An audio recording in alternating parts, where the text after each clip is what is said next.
Hey guys, it's Vampire Mike from Sega CD Universe, and I wanted to do a quick, review impressions video on a film that I found out about fairly recently, and then ended up watching the second one first, then the first one, and then buying them both because I enjoyed them so much.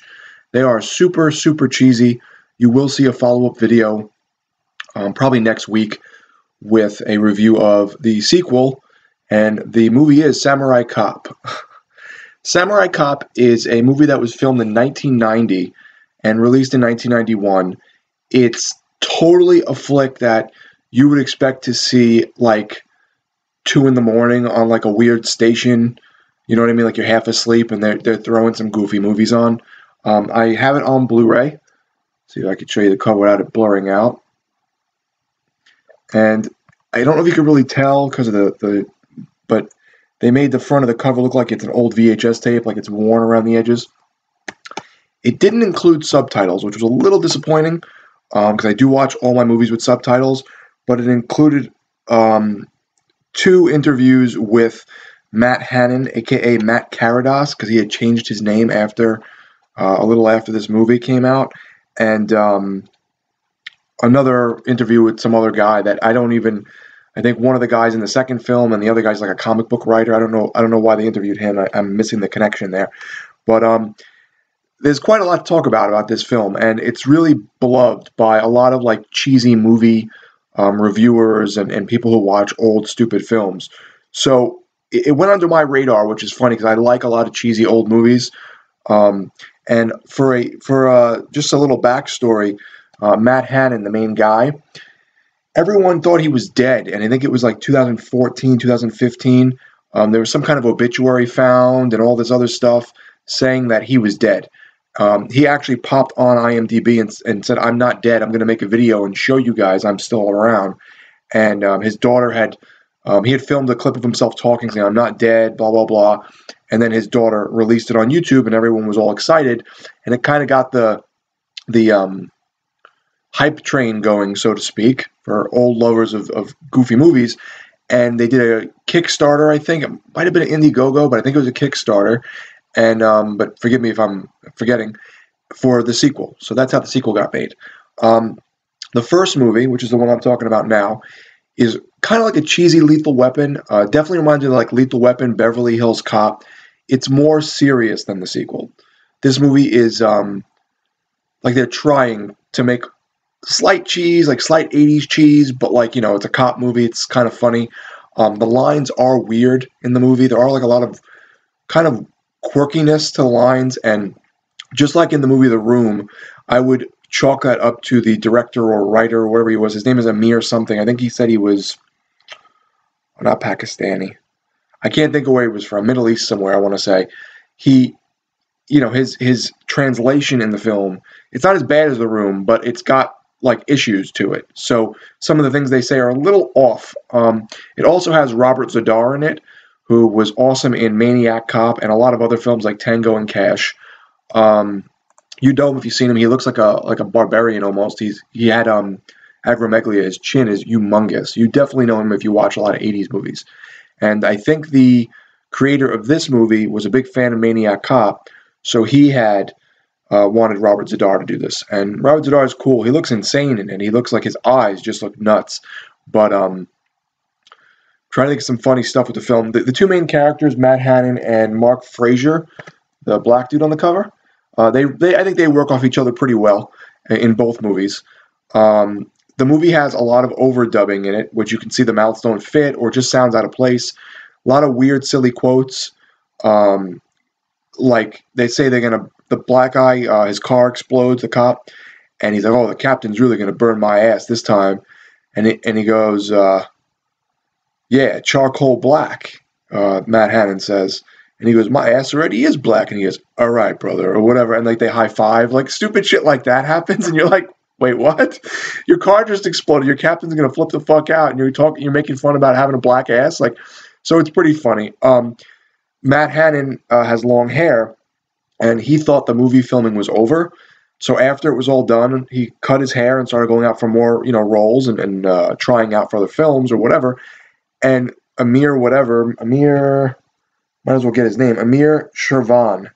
Um, he had called him back in, and they thought he would just do a couple like quick pickup shots in the distance, but it was actually like another quarter or half of the film. Like months later, like he must have ran out of money. They said there's a great interview on the disc from I think it's Redline Media. It's also on YouTube, so check Red Letter Media. It's on here, but it's also on YouTube. Great interview with Matt Hannon. Lots of insightful stuff about the film. And he went in and he flipped out and he's like, "Why'd you cut your hair? You ruined my movie." So they put him in a fucking wig. So half of the movie is this dude running around in a wig. And it's very, very blatant. You can totally see it. There's lots of weird sexual innuendos about like he's talking to one of the cops and he's saying like, "Keep it warm for me," and she's like, "Well, as long as you keep it up and keep it going." Like they said, they're talking about something else, but it sounds so sexual, it's insane. The soundtrack has like almost like a 80s cheese to it, but it also sounds like video game music to a degree. Trying to think what else. In terms of the sexual innuendos, he runs across a nurse at one point while he's leaving Matt Hannon, while he's leaving the room of this guy that had gotten burnt up. He was one of the bad guys that had gotten burnt up in the fire, and they're trying to ask him questions, but he's burnt. So he's walking out, and the nurse is like, "You like what you see?" And he's like, "Yeah, of course I do." And she's like, "You want to fuck?" And he picks up her stethoscope and he goes, "Bingo." Like, it's like cheesy shit like that. They're like, "What?" Like, who talks like this? And then she grabs him downtown. And I think he says in the interview that was actually real. She actually grabbed him and, like, shocked him. And then makes fun of him because I guess, she's making fun of his unit. It's just nuts. He goes against a Japanese gang, and he's supposed to be from America, but like he did like some kind of thing in Japan, and he's like trained by the Japanese, like so he's like a samurai cop. He makes fun of the Japanese language in the movie. He sounds like he can't speak Japanese, and none of the gang members he's fighting are Japanese, but it's a Japanese gang. They're all black, white, Spanish. I mean, it's like a very multicultural gang, but none of them are Japanese. There's another great scene, and I don't want to ruin too much of the film, but there's another great scene where, and by the way, there's tons of fourth wall breaking. Mark Fraser is like, looks at the camera and makes weird faces and shit, like while they're filming, which just adds to the funny, goofy bullshit. But there's one of my favorites is the captain's reaming them out. He's like, "Why did you bring this guy here from, I think he's from San Diego. Why did you bring this guy here from San Diego? He's supposed to be some samurai and he's not even helping us," and blah, and he's going on and on. And he's like, "We're going to fucking send him back." And he's like, he's, yelling, and it's a pretty funny scene. And he sits back and just kind of like looks very perturbed, and he closes his eyes, and Mark Fraser comes behind the desk and kisses him on the head and runs out. Very like juvenile. It looks really silly. And the captain goes, "You motherfucker!" And he gets up and he makes his face like he's mad. But he holds it for like 10 seconds. And then sits down and starts laughing, and then the scene cuts. You find out in the interview with Matt Hannon that the captain, I guess, was in other movies and stuff, and knew like the appropriate thing to do is you don't stop until the director says cut. The director never said cut. So he sat there holding the pose and sitting down and being goofy and stuff, and it's in the movie. They also, I didn't know about this, so this is kind of interesting to me. When you're filming, I guess, a movie, I think this was this movie. Actually, let me not mention this. It's something to do with the way the filming was. I want to say it has to do with, I think it was this movie. I don't think it was The Room. I think it was this movie I watched an interview on, where they said if you stop the film too early and you actually put that in the movie and don't give it a couple seconds more lead time, there's like a quick flash of like the bulb going. And when the bulb goes, it washes out the scene very, very slightly at the very end of the cut. So I think they had done that where they were cutting the film too quickly at the end. So there's like brief instances of like it over, of it looking a little overexposed. I'm pretty sure that was this movie.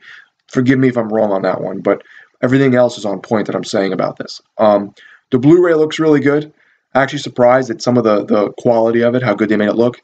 The music's funny. If you like 80s, like cheesy movies, cop films, Beverly Hills Cop, Lethal Weapon stuff, you'll just notice little things more and more, and just going back and watching the interviews and stuff just make this movie even better. Really, really goofy. As I said, it's more serious than the first film. Than the second film. The first film is more serious than the second film, but still very goofy. So check out Samurai Cop. It's a real blast if you haven't seen it. And that's it. Thanks, guys, for watching. It's Vampire Mike from Sega CD Universe.